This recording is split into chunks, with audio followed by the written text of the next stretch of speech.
DD किसान, बदलते भारत की शान।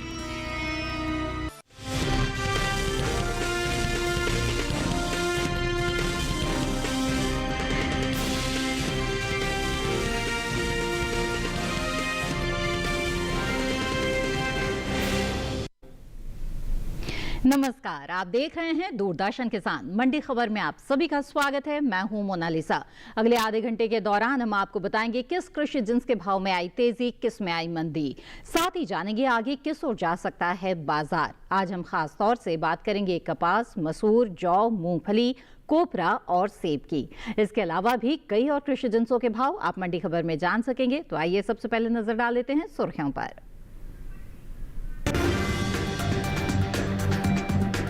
धोराजी मंडी में 195 रुपए गिरा कपास। जामनगर मंडी में दर्ज हुई 100 रुपए की मजबूती। बहराइच मंडी में 150 रुपए नरम हुए मसूर के सौदे। लखीमपुर मंडी में देखने को मिली 20 रुपए की तेजी।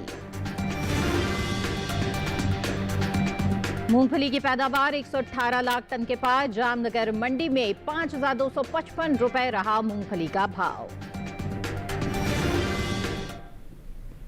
आइए मंडी खबर की शुरुआत करते हैं मसूर से। मसूर की आवक इन दिनों मंडियों में सामान्य देखने को मिल रही है। मंगलवार के दिन भी मसूर की आवक बाकी दिनों के मुकाबले सामान्य ही रही। हाजिर भाव पर नजर डाले तो नवंबर महीने की 11 तारीख को कृषि उपज मंडियों में मसूर का भाव उतार चढ़ाव वाला रहा। मसूर के हाजिर भाव और इसकी एमएसपी पर देखिए हमारी ये खास रिपोर्ट। मंगलवार के दिन देश की ज्यादातर मंडियों में मसूर की आवक दर्ज की गई। हाजिर भाव पर नजर डालें तो 11 नवंबर को मसूर के सौदों में मिला जुला रुख देखने को मिला। एग्मार्कनेट के मुताबिक उत्तर प्रदेश की अलीगढ़ मंडी में 10 नवंबर को मसूर का भाव था 6,970 रुपए। 11 नवंबर को इसके भाव में कोई बदलाव देखने को नहीं मिला और मसूर 6,970 रुपए पर बनी रही। जबकि राज्य की ही बहराइच मंडी में इस दौरान मसूर के सौदों में गिरावट देखने को मिली। यहाँ 10 नवंबर को मसूर का भाव रहा 7,150 रुपए। 11 नवंबर को इसके सौदे 150 रुपए नरम होकर 7,000 रुपए पर हुए। इसी तरह लखीमपुर मंडी में भी बीते सोमवार को मसूर की कीमत रही 6,620 रुपए। मंगलवार को इसके सौदों में 20 रुपए की तेजी आई और भाव जा पहुंचा 6,640 रुपए प्रति क्विंटल। मिर्जापुर की बात करें तो यहाँ भी उत्तर प्रदेश की दूसरी मंडियों की तरह ही मसूर के भाव में सुस्ती देखने को मिली। यहाँ 10 नवंबर को मसूर का भाव रहा 7,075 रुपए। 11 नवंबर को इसके भाव 75 रुपए लुढ़क कर और मसूर हो गई 7,000 रुपए। मसूर की पैदावार की बात करें तो इस साल रबी मसूर की पैदावार में कमी देखने को मिल सकती है। कृषि मंत्रालय की ओर से जारी तीसरे अग्रिम अनुमान के मुताबिक साल 2024-25 के दौरान देश में रबी मसूर की उपज 17,72,000 टन होने का अनुमान जताया गया है। जबकि बीते साल की समान अवधि के दौरान मसूर की उपज 17,91,000 टन ही रही थी। यानी इस साल रबी मसूर की पैदावार में तकरीबन 19,000 टन की गिरावट देखने को मिल सकती है। अनुमान है कि इसका असर मसूर के बाजार भाव पर भी पड़ सकता है। जहां तो रबी मसूर की पैदावार में कमी का अंदेशा है, लेकिन फिलहाल मंडियों में जो आवक है वो सामान्य बनी हुई है और जो भाव है इसके उसमें एक मिला जुला रुख इस वक्त देखा जा रहा है। तो अगर आप बिकवाली की सोच रहे हैं तो लगातार मंडी भाव पर नजर बनाकर रखें। आगे बढ़ते हैं मंडी खबर में और कपास की बात करते हैं। इन दिनों गुजरात के अलावा देश की ज्यादातर मंडियों में कपास की आवक सामान्य देखने को मिल रही है। मंगलवार के दिन मंडियों में कपास के सौदे उठापटक के साथ हुए। कपास के बाजार भाव और पैदावार पर देखिए हमारी खास रिपोर्ट। सफेद सोने के नाम से जाने जाने वाले कपास, जिसमें भारत दुनिया का सबसे बड़ा कपास उत्पादक देश है। ये फसल किसानों और देश की अर्थव्यवस्था दोनों के लिए जरूरी है, क्योंकि इससे कपड़ा उद्योग चलता है और लाखों लोगों को रोजगार मिलता है। वैश्विक पैदावार में इसका योगदान लगभग 23% है। कपास न सिर्फ भारतीय कृषि अर्थव्यवस्था के लिए जरूरी है, बल्कि यह करोड़ों किसानों की आजीविका का प्रमुख साधन भी है। वहीं कपास की पैदावार को देखें तो कृषि एवं किसान कल्याण मंत्रालय की ओर से साल 2024-25 के प्रमुख कृषि फसलों के तीसरे अग्रिम अनुमान को जारी किया गया है, जिसके मुताबिक घरेलू स्तर पर खरीफ कपास की पैदावार में इस साल कमी देखने को मिल सकती है, जिसका असर कपास के बाजार भाव पर भी पड़ सकता है। साल 2024 24-25 के दौरान खरीफ कपास की पैदावार 306,92,000 गांठ होने का अनुमान जताया गया है, जबकि बीते साल इस दौरान खरीफ कपास की उपज 325,22,000 गांठ थी। वर्तमान समय में भारत में कपास की खेती लगभग 13.06 मिलियन हेक्टेयर भूमि पर की जाती है, जबकि विश्व स्तर पर यह क्षेत्रफल 33.1 मिलियन हेक्टेयर है। इससे ये साफ जाहिर होता है कि कपास की पैदावार में भारत की भूमिका कितनी अहम है। वहीं भारत में कपास की खेती मुख्य रूप से महाराष्ट्र, गुजरात, तेलंगाना, आंध्र प्रदेश, मध्य प्रदेश, राजस्थान, पंजाब, हरियाणा और कर्नाटक जैसे राज्यों में होती है। इन राज्यों का देश की कुल कपास पैदावार में सबसे ज्यादा हिस्सा है। फिलहाल गुजरात की मंडियों में कपास की आवक बनी हुई है। एग्मार्कनेट के मुताबिक गुजरात की धोराजी मंडी में 10 नवंबर को कपास का भाव था 7,025 रुपए। 11 नवंबर को इसके भाव में 195 रुपए की गिरावट आई और भाव हो गया 6,830 रुपए। जबकि राज्य की ही जामनगर मंडी में इस दौरान कपास के सौदों में मजबूती के साथ हुए। यहाँ 10 नवंबर को कपास का भाव था 7,075 रुपए। 11 नवंबर को इसके सौदे 100 रुपए मजबूत होकर 7,175 रुपए पर हुए। वहीं जैतपुर मंडी में बीते सोमवार को कपास का भाव था 7,200 रुपए। मंगलवार को इसके सौदे 325 रुपए गिरकर 6,875 रुपए पर हुए। इस वक्त हमारे साथ कमोडिटी एक्सपर्ट साहिल गोयल जी जुड़ गए हैं। आइए उनसे बाजार की स्थिति के बारे में समझते हैं। साहिल जी, बहुत बहुत स्वागत है आपका मंडी खबर में। सबसे पहले हम आपसे जानना चाहेंगे कपास के बाजार के बारे में, किस तरह का रुख नजर आ रहा है और आने वाले समय में इसके भाव किस ओर जा सकते हैं? जी बिल्कुल, देखिए अगर हम कपास के कारोबारी आंकड़ों पर नजर डालते हैं तो बाजारों के अंदर हमें मिले जुले से रुख देखने को मिल रहे हैं। जी, हालांकि मंडियों के अंदर जो आवक है वो पहले से हमें सामान्य होते हुए नजर आ रही है। जहां तक पैदावार की बात है तो पैदावार में पिछले वर्ष की तुलना में कमी दर्ज की गई है। जी। इस वर्ष वेदर कंडीशन भी जो है इसके फेवर में हमें जाती हुई नहीं दिखाई दी है। यह भी एक मुख्य कारण है कि हमें बाजारों के अंदर उत्पादन क्षमता में कमी आते हुए दिखाई दी है। जी। जहां तक हम घरेलू मांग की बात है तो पिछले वर्ष की तुलना में घरेलू मांग में लगभग 2% तक का सुधार देखने को मिला है और निर्यात मांग में भी पहले से हमें आंशिक सुधार आता हुआ दिखाई दिया है। आगे ऐसा प्रतीत हो रहा है कि घरेलू अंतर्राष्ट्रीय मांग में थोड़ी बहुत तेजी और बनते हुए दिख सकती है। सभी फैक्टर्स को ध्यान में रखते हुए किसान भाई बहन कपास के अंदर एक आंशिक तेजी करके चल सकते हैं। अगर मैं नवंबर दिसंबर की बात करता हूं तो वहां पर मुझे 70 से 100 रुपए तक की तेजी अनुमानित लग रही है। और अगर बाजार भाव यहाँ पे स्थिर रहते हैं और मांग में थोड़ी बहुत भी तेजी आती है तो आने वाले समय में ये तेजी बढ़कर जो है 250 से 350 रुपए तक भी जाती दिख सकती है। जी बिल्कुल, साहिल जी आप हमारे साथ जुड़े रहें, आपसे भी हम आगे भी जानकारी लेते रहेंगे। तो जो हमारे कमोडिटी एक्सपर्ट है उनकी राय यही है कि इसमें एक आंशिक तेजी आपको मिल सकती है, चूंकि जो पैदावार है उसमें कमी का अंदेशा है और घरेलू मांग में भी कुछ सुधार आया है और निर्यात की मांग में भी पहले से थोड़ा सुधार देखा जा रहा है। तो आने वाले समय में उसका भी असर जो है वो भाव पर रहेगा। बहरहाल आगे बढ़ते हैं और जान लेते हैं कि गेहूं के हाजिर भाव देश के अलग अलग मंडियों में बीते कारोबारी दिन क्या रहे। उत्तर प्रदेश की आगरा मंडी में गेहूं का भाव रहा 2,570 रुपए प्रति क्विंटल। वहीं इसी राज्य की अगर अकबरपुर मंडी की बात करें तो यहां पर गेहूं की कीमत रही 2,570 रुपए।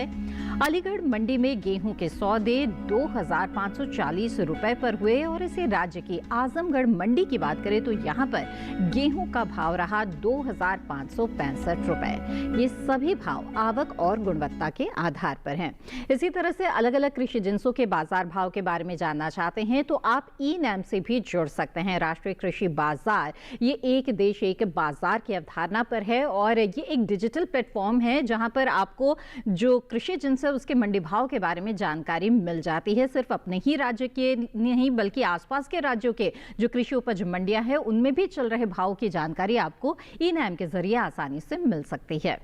बहरहाल और इसी के साथ यहाँ पर मंडी खबर में रुकते हैं छोटे से ब्रेक के लिए। ब्रेक है उस पर हम बात करेंगे मूंगफली और जौ की। आप बने रहें दूरदर्शन किसान पर।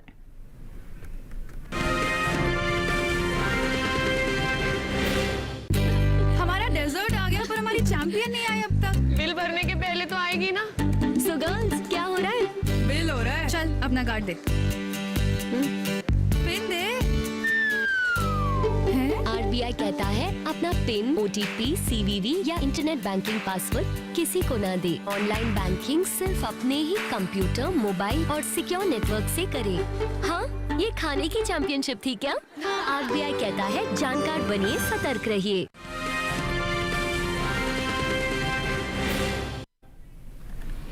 ब्रेक के बाद आप सभी का फिर से स्वागत है दूरदर्शन किसान पर। इस वक्त आप देख रहे हैं मंडी खबर। इस बुलेटिन के इस हिस्से में हम जानेंगे जौ के बारे में, लेकिन आइए पहले मूंगफली की बात कर लेते हैं। मंडियों में इन दिनों मूंगफली की जो आवक है वो सामान्य देखी जा रही है। हाजिर भाव को देखें तो एग्मार्ट नेट के मुताबिक गुजरात की धोराजी मंडी में मूंगफली का भाव रहा 4,880 रुपए। इसी राज्य की ध्रांगध्रा मंडी की बात करें तो यहाँ पर भाव रहा 4,600 रुपए। वहीं हलवद मंडी में मूंगफली के सौदे 5,625 रुपए पर हुए। और इसके साथ ही इसी राज्य की जामनगर मंडी की बात करें तो यहाँ पर मूंगफली का भाव रहा 5,255 रुपए। मूंगफली एक महत्वपूर्ण तिलहन और प्रोटीन फसल है। भारत इसका दूसरा सबसे बड़ा उत्पादक देश है। यहाँ मुख्य रूप से बोल्ड या रनर, जावा या स्पेनिश और रेड नटाल किस्मों की खेती होती है। ये देश की खाद्य तेल की कमी को पूरा करने में अहम भूमिका निभाती है और अधिकतर बरसाती इलाकों में उगाई जाती है। गुजरात मूंगफली का सबसे बड़ा उत्पादक राज्य है। इसके बाद आंध्र प्रदेश, तमिलनाडु, कर्नाटक, महाराष्ट्र, राजस्थान, मध्य प्रदेश और उत्तर प्रदेश का स्थान है। घरेलू स्तर पर इस साल मूंगफली की पैदावार को देखें तो कृषि मंत्रालय के तीसरे अग्रिम अनुमान के मुताबिक साल 2024-25 में मूंगफली की कुल पैदावार 118,96,000 टन होने का अनुमान है, जबकि बीते साल इस दौरान पैदावार रही थी 101,80,000 टन। मूंगफली की साल भर उपलब्धता, विविध किस्में और अधिक पैदावार इसे घरेलू जरूरतों के साथ साथ निर्यात बाजार में भी महत्वपूर्ण बनाती है। वहीं इसके निर्यात को देखें तो एपीडा के ताजा आंकड़ों के मुताबिक साल 2024 में 6,80,698 मीट्रिक टन का निर्यात हुआ, जिसकी अमेरिकी डॉलर में कीमत करीब $860 मिलियन है। वहीं इसमें पाए जाने वाले प्रोटीन और तेल इसे भारत की सबसे अहम फसलों में शामिल करते हैं।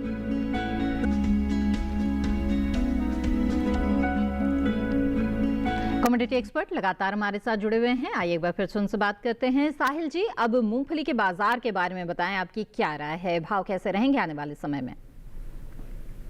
जी बिल्कुल, देखेंगे अगर मूंगफली के कारोबारी आंकड़ों पर नजर डालते हैं तो हम देख रहे हैं कि लगभग सभी मंडियों के अंदर आवक जो है हमें सामान्य होते हुए नजर आ रही है। इसके अलावा पिछले 2-3 सप्ताह के दौरान हमने देखा भी है कि मांग के अंदर जो है पिछले वर्ष की तुलना में लगभग 2 से 4% तक की तेजी हमें देखने को मिली है। यही एक मुख्य कारण है कि लगभग सभी मंडियों के अंदर तेजी के साथ हमें व्यापार होता हुआ दिखाई दिया है। घरेलू स्तर पर हम देख रहे हैं कि उत्पादन क्षमता जो है पिछले वर्ष के मुकाबले अच्छा होता हुआ दिखाई दिया है और मौसम परिवर्तन के बाद घरेलू व अंतर्राष्ट्रीय स्तर पर जो मांग के अंदर तेजी आ रही है उसका सीधा प्रभाव इसके भावों पे भी जो है हमें पड़ता हुआ दिखाई देगा। घरेलू व अंतर्राष्ट्रीय मांग के अंदर ऑन एन एवरेज हमें उम्मीद है कि पिछले वर्ष की तुलना में लगभग 4% तक की वृद्धि इस सीजन में देखी जा सकती है। इन सभी फैक्टर्स को ध्यान में रखते हुए किसान भाई बहन मूंगफली के अंदर तेजी करके चले। अगर मैं नवंबर-दिसंबर की बात करता हूं तो वहां पे मुझे 250 से 300 रुपए तक की तेजी अनुमानित लग रही है, लेकिन अगर किसान भंडारण क्षमता रखेंगे, इंतजार कर सकते हैं तो ये तेजी बढ़कर जो है 450 से 500 रुपए के बीच में भी देखने को मिल सकती है। जी बिल्कुल, साहिल जी हमारे साथ बने रहें, आगे भी जानकारी लेंगे। तो मूंगफली के जो किसान हैं वो अभी नवंबर-दिसंबर में भी बिकवाली करके अच्छे भाव हासिल कर सकते हैं, लेकिन अगर भंडारण क्षमता रखते हैं आप, थोड़ा और इंतजार कर सकते हैं तो आने वाले समय में हो सकता है आपको और भी अच्छे भाव मिले कमोडिटी एक्सपर्ट के अनुसार। आगे बढ़ते हैं, धान की बात कर लेते हैं। देखते हैं कि देश के अलग अलग मंडियों में बीते कारोबारी दिन क्या स्थिति रही इसके हाजिर भाव की। गुजरात की दाहोद मंडी में धान का भाव रहा 1,850 रुपए प्रति क्विंटल। वहीं सोनगढ़ मंडी में धान की कीमत रही 2,160 रुपए। तारापुर मंडी की बात करें तो धान के सौदे यहां पर 2,750 रुपए में हुए और बगोडिया मंडी में धान बिका 2,350 रुपए पर। सभी भाव आवक गुणवत्ता के आधार पर हैं। आइए आगे बढ़ते हैं, जौ की बात करते हैं। कृषि एवं किसान कल्याण विभाग ने साल 2024-25 के लिए तीसरे अग्रिम अनुमान को जारी किया है और इन अनुमानों के अनुसार इस साल देश में रबी जौ की पैदावार 18,44,000 टन तक पहुंच सकती है, जबकि पिछले साल ये उपज 16,99,000 टन रही थी। यानी इस बार पैदावार में अच्छी बढ़त देखने को मिल सकती है, जिसका असर जौ के बाजार भाव पर भी पड़ सकता है। फिलहाल देश के अलग अलग मंडियों में जौ की आवक सामान्य बनी हुई है। एग्मार्ट नेट के ताजा आंकड़ों के अनुसार उत्तर प्रदेश के अलीगढ़ मंडी में जौ का भाव रहा 2,400 रुपए। वहीं आजमगढ़ मंडी में जौ 2,370 रुपए पर बिका। चौबेपुर मंडी की बात करें तो यहाँ पर जौ का भाव रहा 2,370 रुपए और इसी राज्य की गाजीपुर मंडी में इस दौरान जौ के सौदे 2,365 रुपए पर हुए। कुल मिलाकर इस साल जौ की पैदावार में बढ़ोतरी की उम्मीद है, जबकि मंडियों में जौ की आवक सामान्य बनी हुई है। आइए एक बार फिर से कमोडिटी एक्सपर्ट से बात करते हैं। साहिल जी, जौ के बाजार में किस तरह का रुख बनते हुए आप देख रहे हैं? जी बिल्कुल, देखिए अगर हम जौ के कारोबारी आंकड़ों पर नजर डालते हैं तो बाजारों में मिले जुले से रुख देखने को मिल रहे हैं। कुछ मंडियों में आंशिक तेजी के साथ व्यापार होता हुआ दिखाई दिया और कुछ मंडियों में आंशिक नरमी के साथ भी कारोबार होता हुआ दिख रहा है। या हम ये कह सकते हैं कि ऊपरी स्तरों से हमें मुनाफा वसूली होते हुए दिख रही है। इसके अलावा घरेलू पैदावार की बात करते हैं तो पिछले वर्ष की तुलना में घरेलू पैदावार में आंशिक सुधार हमें देखने को मिला है और सरकारी प्रयासों से हम देख पा रहे हैं कि जो निर्यात मांग है पिछले वर्ष की तुलना में लगभग 1.5 से 2.5% तक सुधरती हुई दिख रही है। आगे भी ऐसी उम्मीद की जा रही है कि सीजनल जो मांग है उसमें लगभग 2% तक की और घरेलू व अंतर्राष्ट्रीय मांग दोनों में तेजी देखने को मिल सकती है। इन सभी फैक्टर्स को ध्यान में रखते हुए किसान भाई बहन जौ के अंदर तेजी करके चले।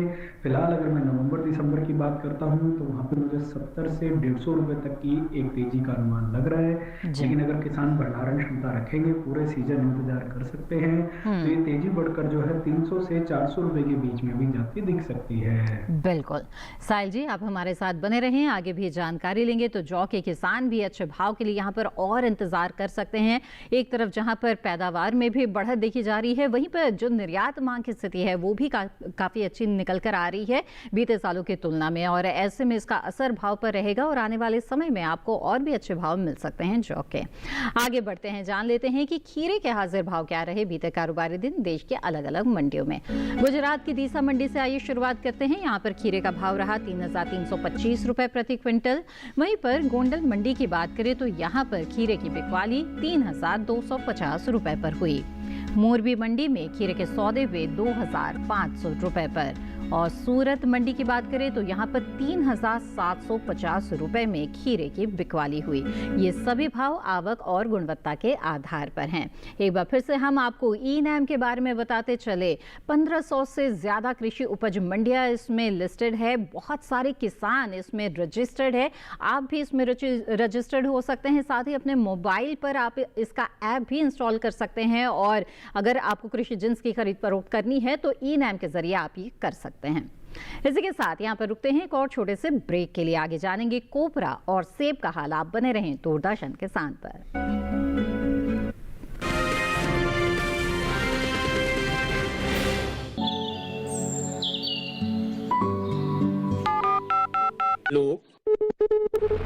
कार्यक्रम के पहले कॉलर जुड़ गए हैं।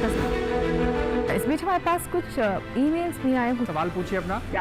में जो मकान पैदा करेंगे इनमें कौन सी सावधानी बरतनी है? गर्म इलाकों के लिए आप HRM 99 इनसे आप कुछ फल ले सकते हैं। जैस्मीन के पेड़ पे जैस्मीन फल उसको पूरी खुली धूप चाहिए। फसल में कीट लगा हो या कोई बीमारी, पशुपालन में हो कोई दिक्कत या चाहिए कोई जानकारी, फोन उठाइए, नंबर मिलाइए और कहें हेलो किसान।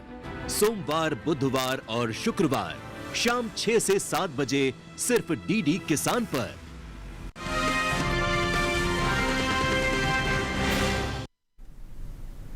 ब्रेक के बाद आप सभी का फिर से स्वागत है। आप देख रहे हैं मंडी खबर। आइए बुलेटिन में आगे बढ़ते हैं और बात करते हैं कोपरा की। कुछ समय पहले ही सरकार ने साल 2025 के लिए कोपरा यानी कि सूखा नारियल की न्यूनतम समर्थन मूल्य में बढ़ोतरी की है। सरकार ने इसे 1,247 रुपए प्रति क्विंटल बढ़ाकर 11,582 रुपए प्रति क्विंटल कर दिया है। साल 2021 में कोपरा के MSP 10,335 रुपए प्रति क्विंटल तय की गई थी। सरकार के इस कदम से किसानों को उनकी उपज का उचित दाम मिल सकेगा और साथ ही उनकी आय में भी वृद्धि होगी। अगर हाजिर बाजार की बात करें तो इन दिनों कोपरा की आवक मुख्य रूप से केरल की कुछ चुनिंदा मंडियों में देखने को मिल रही है। एग्मार्ट नेट के आंकड़ों के अनुसार मंगलवार को केरल की पय्यानूर मंडी में कोपरा का भाव रहा 19,000 रुपए प्रति क्विंटल।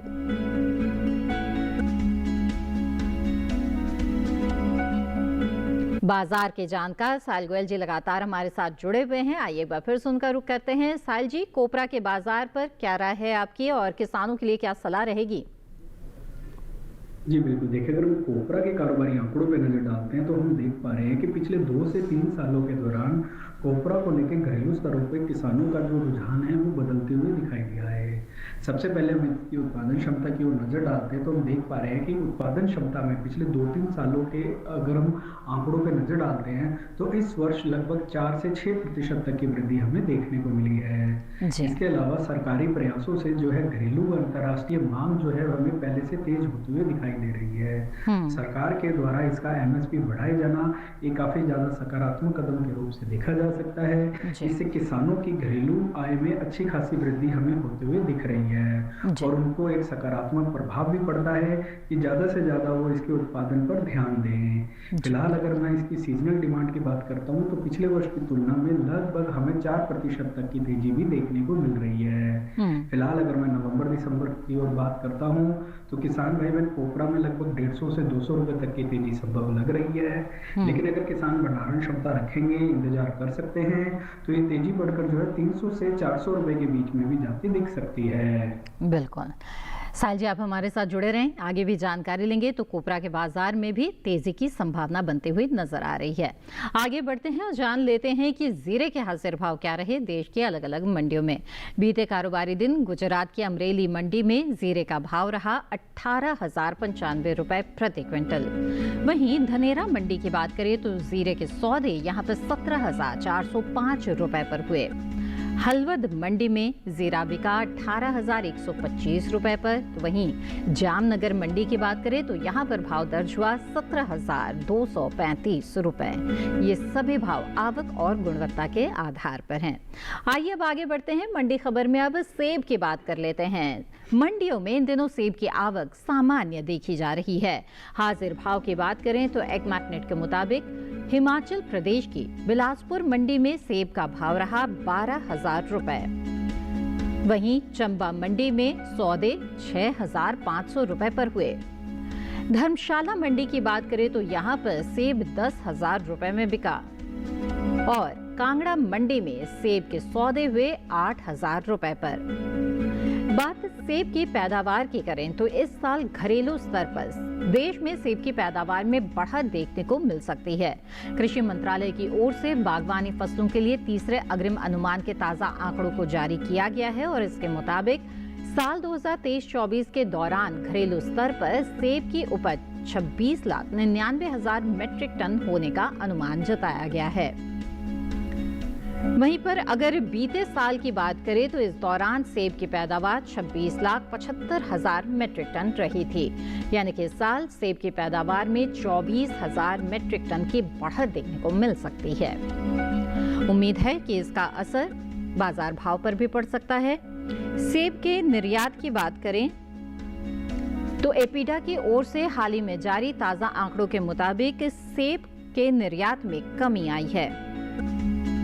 वित्त वर्ष 2023-24 के दौरान देश से होने वाले सेब का निर्यात अगर देखें तो 21,852 मीट्रिक टन का ये हुआ, जबकि बीते साल इस दौरान सेब का निर्यात 52,875 मीट्रिक टन का हुआ था। यानी साल 2023-24 के दौरान सेब के निर्यात में 31,023 मीट्रिक टन की कमी देखने को मिली है। बता दें कि भारत ने सबसे ज्यादा सेब का निर्यात नेपाल, बांग्लादेश, भूटान, कतर और मालदीव और ग्रीस के अलावा दूसरे कई और देशों को किया है। आइए एक बार फिर से बात करते हैं साहिल गोयल जी से जो लगातार हमारे साथ जुड़े हुए हैं। साहिल जी, सेब के बाजार में भाव के सोर जाते हुए आपको दिख रहे हैं इस वक्त? जी बिल्कुल, देखिए अगर हम सेब के कारोबारी आंकड़ों पर नज़र डालते हैं तो सेब के फंडामेंटल पहले से हमें मजबूत दिखाई दे रहे हैं। जी। सबसे पहले हम घरेलू स्तर पर इसके उत्पादन की ओर नज़र डालते हैं तो पिछले वर्ष की तुलना में उत्पादन हमें अच्छा होता हुआ नजर आ रहा है। पिछले वर्ष अच्छे मानसून और वेदर कंडीशन के कारण हमें अच्छी गुणवत्ता की फसल इस वर्ष देखने को मिल रही है। जी। अब बात कर लेते हैं हम घरेलू मांग की, तो पिछले वर्ष की तुलना में घरेलू मांग में लगभग 3 से 4% तक की वृद्धि देखी गई है और इसकी जो मौसमी मांग है उसमें भी लगभग 2% तक वृद्धि की उम्मीद जताई जा रही है। जहां तक अंतर्राष्ट्रीय मांग की बात है तो भारतीय सेब को अंतर्राष्ट्रीय स्तर पर काफी ज्यादा पसंद किया जाता है। भारतीय सेब की अच्छी गुणवत्ता के कारण वहां हमें जो है अच्छे भाव जो है लगातार मिलते हुए दिखाई देते हैं। फिलहाल अगर हम अंतर्राष्ट्रीय मांग की बात करते हैं तो पिछले वर्ष की तुलना में अंतर्राष्ट्रीय मांग में लगभग 3 से 5% तक की वृद्धि हमें देखने को मिल रही है और आगे भी ऐसा संभव लग रहा है कि वृद्धि हमें जो है और आते हुए दिखाई देगी। फिलहाल किसान भाई बहनों को सेब के अंदर तेजी में बने रहने की सलाह रहेगी। नवंबर दिसंबर के दौरान हमें 400 रुपए तक की तेजी संभव लग रही है, लेकिन अगर किसान भंडारण क्षमता रखेंगे 6 से 8 महीने इंतजार करेंगे तो ये तेजी और बढ़ते हुए हमें 600 से 650 के बीच में भी जाते हुए दिख सकती है। जी बिल्कुल, तो ये सेब के किसानों के लिए बेहद ही राहत की खबर है। और साहिल जी, चलते चलते जानना चाहेंगे कि आप हमारे किसानों को क्या खास टिप्स आज देंगे?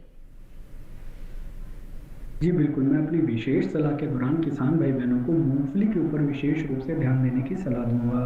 मूंगफली के घरेलू व अंतर्राष्ट्रीय फंडामेंटल हमें पहले से मजबूत होते हुए दिखाई दे रहे हैं। मौसम परिवर्तन के बाद से ही हम देख पा रहे हैं कि घरेलू स्तर पर जो मांग है उसमें लगभग 3 से 5% तक का सुधार देखने को मिला है और अंतर्राष्ट्रीय मांग में भी लगभग 4 से 6% तक की वृद्धि हमें आते हुए दिखाई दी है। उत्पादन क्षमता में भी पिछले वर्ष की तुलना में सुधार आता हुआ दिखाई दिया है और लगभग सभी मंडियों के अंदर तेजी के साथ ही व्यापार होता हुआ दिख रहा है। इन सभी फैक्टर्स को ध्यान में रखते हुए किसान भाई बहन मूंगफली के ऊपर विशेष रूप से ध्यान देकर चल सकते हैं। आने वाले समय में एक अच्छा मुनाफे का सौदा उनके लिए रह सकता है। जी बिल्कुल साहिल जी, बहुत बहुत धन्यवाद हमारे साथ लगातार जुड़े रहने के लिए और इतनी अहम जानकारियों के लिए। और इसी के साथ आज के मंडी खबर में बस इतना ही। उम्मीद है किसानों को अपनी उपज का सही भाव लेने में मंडी खबर से मदद मिल रही होगी। मंडी खबर को आप दूरदर्शन किसान के यूट्यूब चैनल पर भी देख सकते हैं। इसके लिए टीवी स्क्रीन पर दिखाए जा रहे QR कोड को स्कैन करें, आप सीधे हमारे यूट्यूब चैनल से जुड़ जाएंगे। इसके साथ मुझे दीजिए इजाजत, आप बने रहें दूरदर्शन किसान पर। नमस्कार।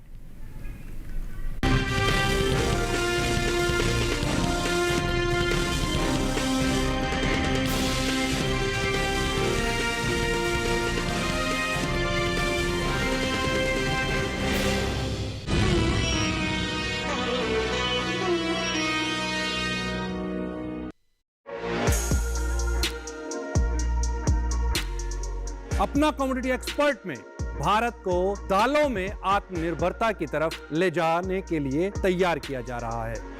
2030 तक का जो टाइम टेन्योर लिया है कि भारत आत्मनिर्भरता की तरफ बढ़ रहा है। सरकारी प्रयास, भारतीय किसान के प्रयास, व्यापार के प्रयास, किसानों को वो विश्वास दिलाना है कि हम आपके लिए फील्ड में खड़े हैं। इंटरनेशनल मार्केट पे हमारे नीति निर्धारकों को ये सोचना होगा किसानों को अच्छे भाव मिले। देखिए अपना कमोडिटी एक्सपर्ट हमारे खास मेहमानों के साथ इस शुक्रवार रात 9 बजे सिर्फ दूरदर्शन किसान चैनल पर। डीडी किसान ने कर ली है तैयारी, यहाँ मिलेगी पशुपालन की हर एक जानकारी, घर आंगन से लेकर व्यवसायिक फार्म तक, मुर्गी पालन से लेकर रेगिस्तान के जहाज तक। बीमारियों से पशुपालक बिल्कुल ना हो परेशान, विशेषज्ञ करेंगे आपकी समस्या का समाधान। देखिए अपना पशु चिकित्सक हर रविवार शाम 6:30 बजे दूरदर्शन किसान पर।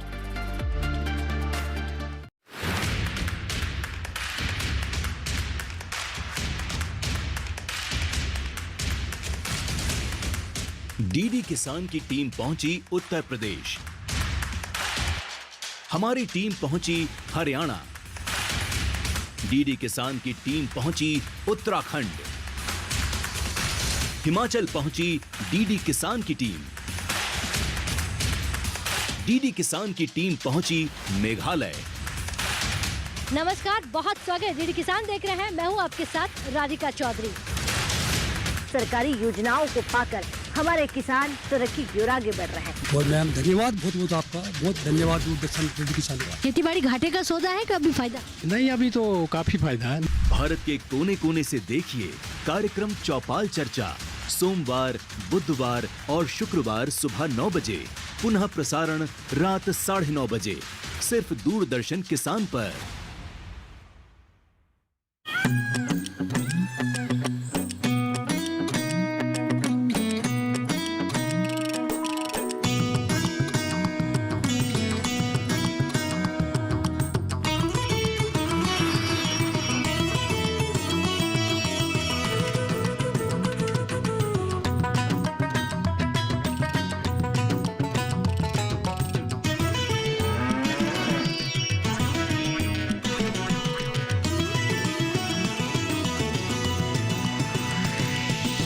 डीडी किसान, बदलते भारत की शान।